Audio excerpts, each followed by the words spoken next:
بسم اللہ الرحمن الرحیم۔ السلام علیکم ناظرین اور سامعین۔ یہ مجھے بہت سارے لوگوں نے کوشچنز کر رکھے ہیں، اور ایک آج بہاولپور سے بھی انہوں نے ایک مرچ کے حوالے سے انہوں نے منتقلی کرنی ہے، کر دی ہے، بلکہ مرچ کی اور اس کی جڑی بوٹیوں کی تلفی کے بارے میں انہوں نے مجھ سے پوچھا، تو میں نے بڑی آنیسٹ اوپینین ان کو دی۔ اور بھی مجھے لوگ بہاریہ فصلیں جو لگا رہے ہیں، بالخصوص مکئی ہے، سورج مکھی ہے، کماد ہے، اور سبزیات بھی جو ہیں، ان میں یاد رکھیں کہ جو جڑی بوٹیاں ہیں یہ ایک اہم رول ادا کرتی ہیں یہ پیداوار میں کمی کا۔ تو جدید تحقیق سے یہ مشاہدہ میں آیا کہ جڑی بوٹیوں کی وجہ سے ان فصلوں کی پیداوار میں کوئی 20 سے لے کے 25% تک نا کمی واقع ہو جاتی ہے، اور اگر جڑی بوٹیوں کی بہتات ہو تو اور بر وقت ان کا انسداد نہ کیا جائے تو ان کی پیداوار اس سے بھی زیادہ نقصان کا باعث ہو سکتی ہے۔ تو جڑی بوٹیوں کے حوالہ سے یاد رکھیں کہ جو فصلوں کے اگاؤ ہے نا، اگاؤ کے 6 ہفتے بعد کا عرصہ نہایت اہم ہوتا ہے۔ اس لیے ان فصلوں کو اگنے سے 40 سے 45 دن تک جڑی بوٹیوں سے پاک رکھا جائے تاکہ فی ایکڑ زیادہ پیداوار حاصل کی جا سکے۔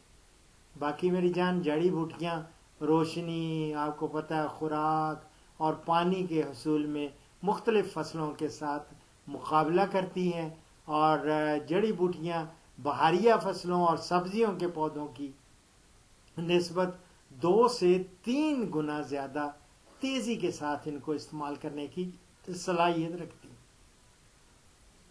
ان کے علاوہ جڑی بوٹیاں جو ہوتی ہیں نا، نقصان دہ کیڑوں اور بیماریوں کے بھی ہوسٹ ہوتی ہیں، یعنی میزبان پودوں کے طور پر یہ نقصان پہنچاتی ہیں۔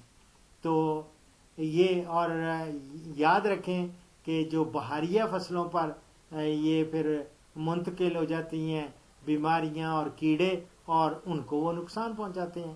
اور اس کے علاوہ جو جڑی بوٹیوں کے پودوں کی جڑوں سے مختلف کیمیائی اجزاء بھی نکلتے ہیں جو مکئی اور کماد کو اور بہت ساری سبزیوں کو کے پودوں کو کے لیے نقصان دہ ہوتے ہیں۔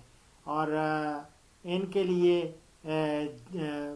میں سمجھتا ہوں کہ 2 قسم کی جڑی بوٹیاں ہم لوگ ان کی جب تقسیم کرتے ہیں یا ڈیوائیڈ کرتے ہیں تو 2، ایک چوڑے پتوں والی جڑی بوٹیاں ہوتی ہیں اور ایک ہوتی ہیں نوکیلے پتوں والی، ایک ڈائی کاٹیلیڈنس اور دوسری ہوتی ہیں مانو کاٹیلیڈنس۔ مانو کاٹیلیڈنس نوکیلے پتوں یا گھاس نما جڑی بوٹیاں ہوتی ہیں، اور دوسری چوڑے پتوں والی ہوتی ہیں۔ چوڑے پتوں والی میں جیسے باتو ہے، کرنڈ ہے، لیلی ہے، چولائی ہے، جنگلی پالک ہے، دودک ہے، کلفا ہے، بکڑا ہے، یہ ٹریبولس ٹیرسٹس جو ہے، اور اٹسٹ ہے، اسی طرح اور بھی ہیں، مکو بھی میں، اور جنگلی ہالیوں بھی ہوتی ہے۔ تو میری جان، نوکیلے پتوں میں زیادہ تر آپ کو گھاس ملے گا، یہ ڈیلا ہو گیا یا کھبل گھاس یا سوانگ کی گھاس جو ہوتا ہے وہ بھی، اور مدھانا گھاس، یہ سب گھاس، اور یہ اس کے علاوہ ایک آج کل بانسی گھاس بھی یہ خاصا معروف ہو رہا ہے۔ تو یہ ہوتی ہیں مانو کاٹیلیڈنس یا نوکیلے پتوں والی جڑی بوٹیاں۔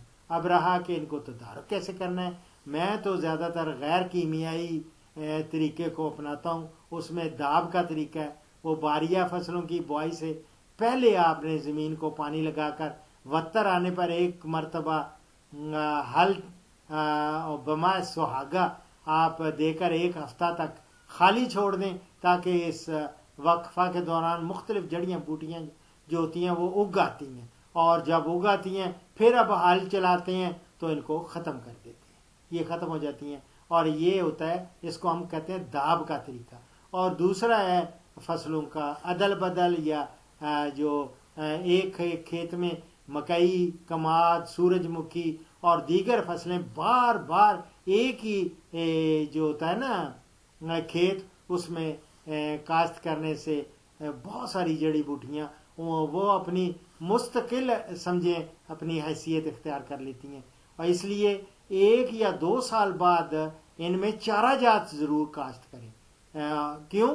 وہ اس لیے کہ جب ہم کاٹیں گے تو یہ بھی اور وہ یہ کہیں گے ان کا سیڈ بننے سے پہلے اس کا ختم ہو جائیں گے۔ مثلاً برسیم آپ کر سکتے ہیں، لوسن کر سکتے ہیں، جوار کر سکتے ہیں، اور یا پھر ان کو سورج مکھی، مکئی، کماد، دھان بھی جن ایریاز میں لگتی ہے اس میں آپ کاشت کر کے آپ کھیتوں میں جڑی بوٹیوں کو کم کرنے میں یہ بہت بڑا رول پلے کرتی ہیں، اور ان کو کریں تو انشاءاللہ تعالی وہ کنٹرول ہو جائے گا۔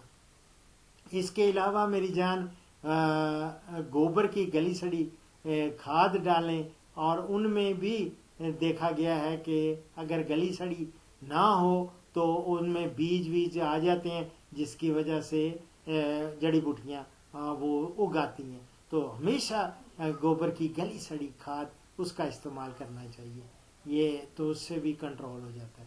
باقی رہا، میں نے ان کو بھی بتایا بہاولپور والوں کو بھی کہ پلیز آپ مرچیں اگر ٹرانسپلانٹ کر لی ہیں نرسری تو بہتر یہ ہے کہ گوڈی وغیرہ وہ کریں، اور آب پاشی کا بر وقت استعمال کریں، اور یہ جو ہوتی ہے نا گوڈی کے ذریعے آپ ان کا تدارک کریں، یہ ہے۔